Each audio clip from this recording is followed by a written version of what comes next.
నమస్కారం అండి. Beauty with smile ఛానల్కు స్వాగతం. ఈరోజు మనం ప్రపంచం అంతా ప్రళయం వచ్చి కొట్టుకుపోయినా ఒక ప్రాంతం మాత్రం అలానే ఉంటుందంట. మరి ఆ ప్రాంతం ఏంటో తెలుసుకుందామా? ప్రపంచంలో ప్రళయం వస్తే ఏది మిగలదని చెప్తారు, కానీ ఒక ప్రదేశం మాత్రం ప్రళయాన్ని సైతం తట్టుకొని నిలబడుతుందని వేద పండితులు అంటున్నారు.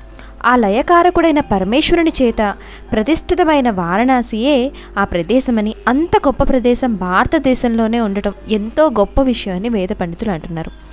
యావత్ ప్రపంచాన్ని బ్రహ్మదేవుడు సృష్టించగా కల్పాంతం తర్వాత ప్రళయం ఏర్పడుతుంది.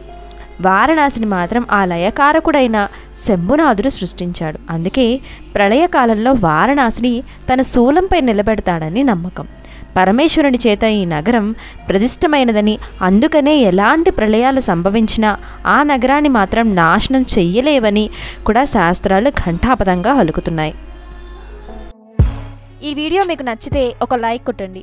ఇలాంటి మరిన్ని లేటెస్ట్ వీడియోస్ మీ మెయిల్ ఐడికి డైరెక్ట్గా రావాలి అనుకుంటే కింద కనబడుతున్న రెడ్ కలర్ సబ్స్క్రైబ్ బటన్ని క్లిక్ చేయండి. మా వీడియోని లైక్ చేయండి, షేర్ చేయండి. మీ విలువైన సూచనని, సలహాన్ని మాకు కామెంట్స్ రూపంలో అందజేయండి. Thanks for watching.